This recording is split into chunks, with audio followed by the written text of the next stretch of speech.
If you compare the current so-called climate policies to the overall current best available science, you clearly see that there's a huge gap.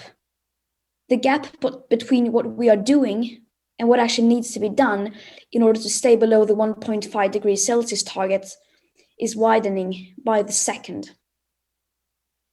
And the simple fact, an uncomfortable fact, is that if we are to live up to our promises and commitments in the Paris Agreement, we have to end fossil fuel subsidies, stop new exploration and extraction, completely divest from fossil fuels, and keep the carbon in the ground.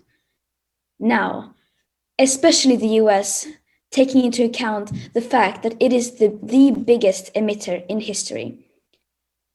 And just to be clear, that is not my opinion. It is what the science clearly shows.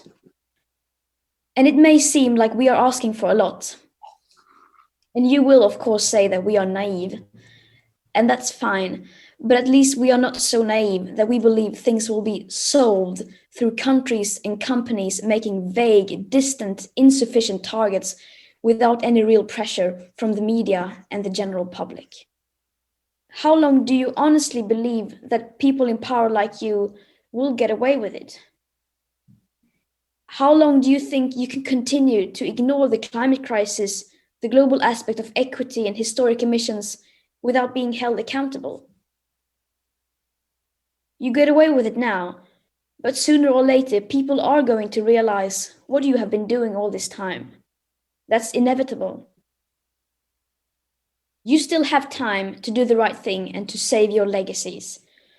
But that window of time is not going to last for long.